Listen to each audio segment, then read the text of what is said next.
전동 킥보드 등 개인형 이동장치 PM 안전입니다. PM은 시속 25km 미만, 중량 30kg 미만의 전기를 동력으로 하는 1인용 교통수단입니다. 지난해 경기도의 한 공원에서 고등학생들이 무면허 상태로 몰던 전동 킥보드에 60대 여성이 치여 숨졌는데요.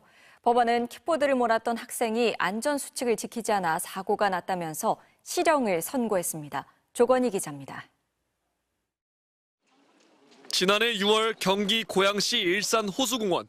고등학생 2명이 탄 전동 킥보드가 자전거 도로를 따라 질주했습니다. 마주오던 자전거가 행인을 피하려고 앞으로 끼어들자 급히 방향을 틀었습니다. 저녁 산책을 나온 60대 부부를 들이받았는데 남편은 얼굴을 크게 다쳤고 부인은 9일 뒤 외상성 뇌출혈로 숨졌습니다. 학생들이 이렇게 오고 노인분들이 건너시다 부딪혀서 쓰러지셨다고 그러던데?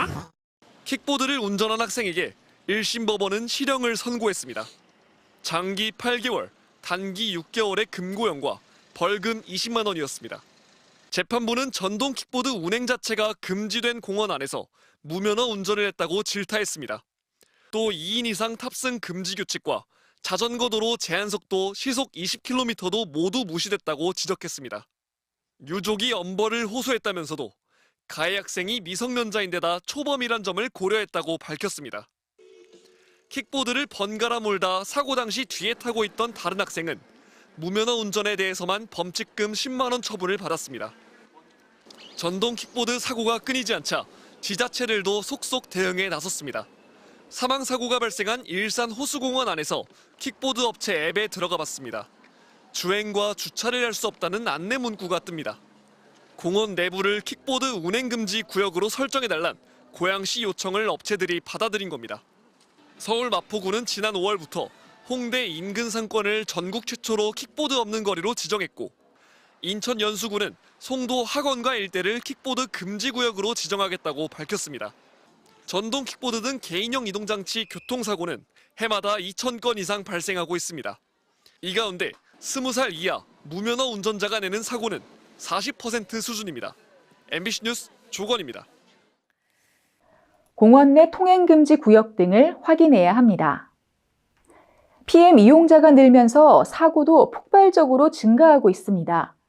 2017년 124건에서 2024년에는 2,000건이 넘게 발생했습니다. 편리함 뒤에 숨겨진 위험성을 직시해야 합니다. 상당수가 19세 미만 청소년 사고이며 올바른 개인형 이동장치의 이용수칙 지도가 필요합니다. PM을 안전하게 타기 위해 반드시 지켜야 할 수칙들입니다. 첫째, 만 16세 이상 원동기 면허 소지자만 이용 가능합니다. 무면허 운전 시 범칙금 10만 원입니다. PM도 자전거와 마찬가지로 자전거 도로를 이용하거나 차도 우측 가장자리로 다녀야 합니다. 인도주행은 불법입니다. 사람이 다니는 길에서는 내려서 끌고 가야 한다는 점 꼭 기억해 주시기 바랍니다. PM 운행 수칙에는 반드시 지켜야 할 사항이 있습니다. 그건 바로 주정차 공간을 제외한 13개 구역에 주차하면 안 된다는 겁니다. 특히 보도 중앙, 차도, 터널 안 같은 곳은 매우 위험합니다. 차량과 충돌 사고가 일어나기 때문입니다. 자전거 도로를 이용하거나 자전거 도로가 없을 경우 도로 우측 가장자리로 통행해야 합니다. 전동 킥보드는 1인용입니다. 2인 이상 탑승은 불법이며 균형을 잡기가 어렵고 사고 위험이 커지므로 절대 금지입니다. 안전모, 무릎 보호대 등 보호장구 착용은 필수입니다. 가장 중요한 건 면허입니다. 만 16세 미만의 면허가 없는 사람은 탈 수 없습니다. 부모님 면허를 빌려 타는 것도 불법입니다. 범칙금이 문제가 아니라 생명이 위험합니다.